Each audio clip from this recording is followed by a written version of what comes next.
Okay, good morning, everyone. We will get started with our media availabilities today with Chase Elliott, driver of the number 4 NAPA Auto Parts Chevrolet for Hendrick Motorsports.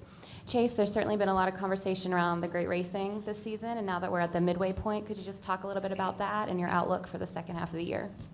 Yeah, I think there's certainly been some close finishes. I wish we had been a part of some of the some of the close battles there, that we've seen at Phoenix and then Sonoma.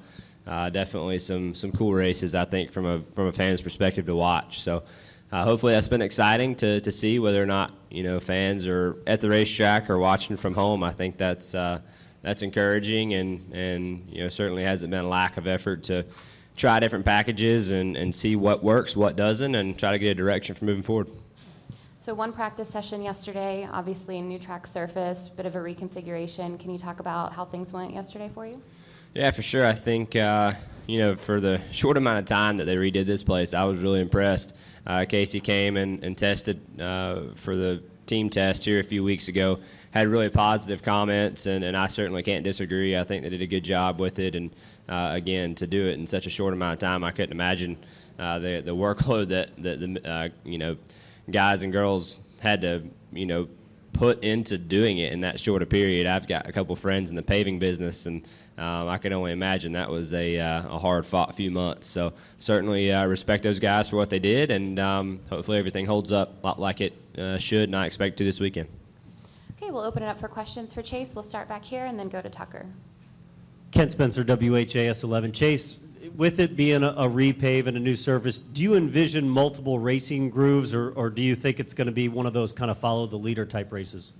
I think it's tough to say. Last night I thought that the Truck Series moved the groove around a little bit. Certainly the preferred lane was around the bottom.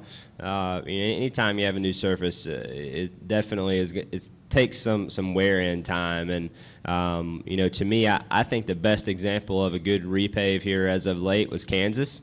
Kansas to me was a place that I wasn't a part of the first race or two there, but it didn't seem like very long after that groove started to move up, and now we race from the bottom up to the wall. So I think some of the similar approach methods were used into paving this racetrack, and even maybe some things that they used at Kansas, and I think even took a few steps further. So like I said, this is only the second or third time cars have been on the track, so certainly there's going to be a groove that is going to outweigh others. So I think that's the bottom right now.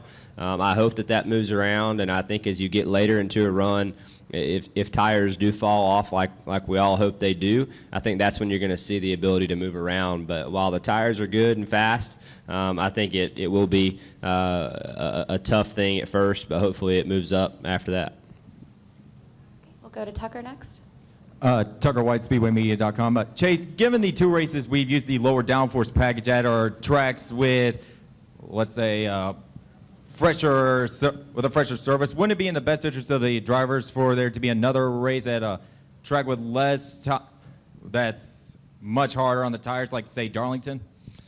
Yeah, I think it raises a good point. I wouldn't be opposed to it by any means. I do think you take that downforce away. Obviously, like you say, going to Michigan, which is a surface still has a lot of grip. It was paved not too terribly long ago, and then to come here, I think it raises a good point. I wouldn't be opposed to it by any means.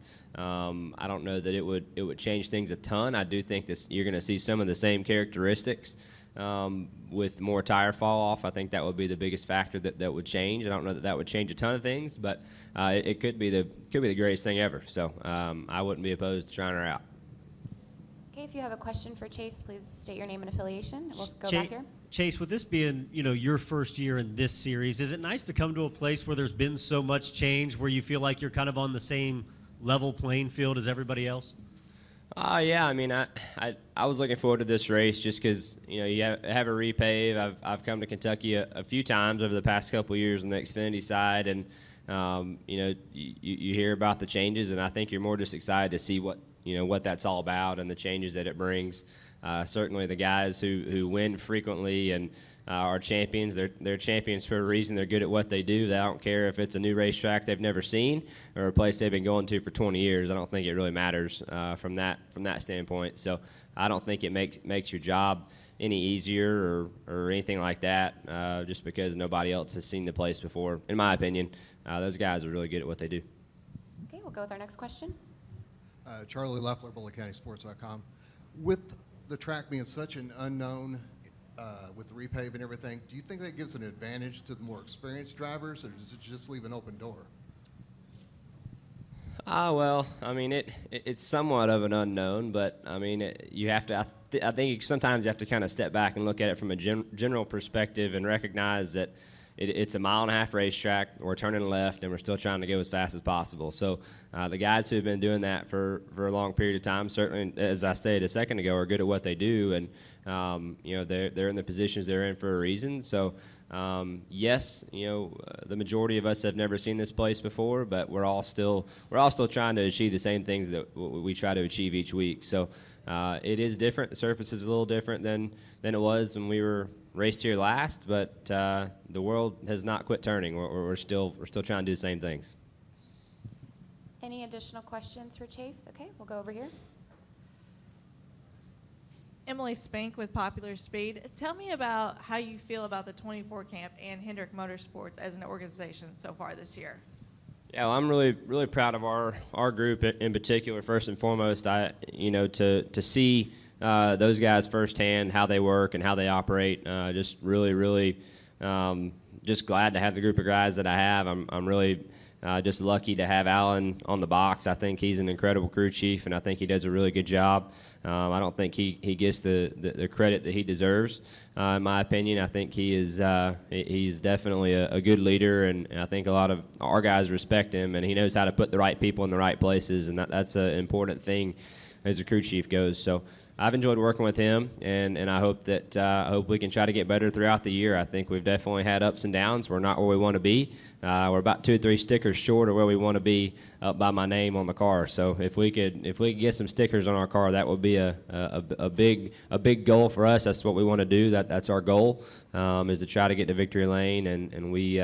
I feel like I have a team that can do that. But as I've said before, you can sit around and talk about it all day long, but until you do it, it really doesn't matter. So just trying to go get the job done and just focus on what matters.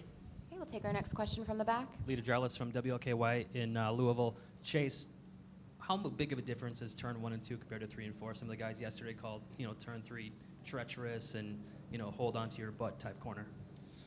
Yeah, 1 and 2 is, it's got a good bit more banking than 3 and 4 does. I feel like the radius is a good bit tighter.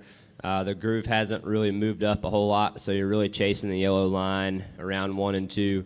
3 and 4 was really slick to start the day yesterday, and it seemed like as we laid rubber down on the racetrack that got better.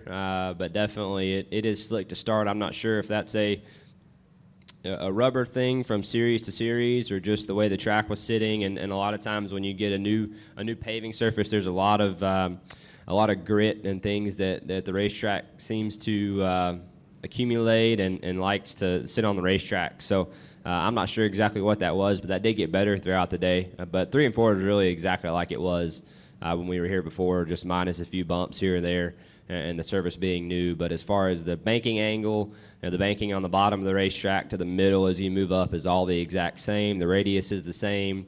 Your visuals are all the same, just the surface you're on is a little bit different. So 3 and 4 is very similar to what we've seen here in the past. 1 and 2, like I said, it just seems like it has a little bit more banking and a little tighter radius than what I remember here in the fall.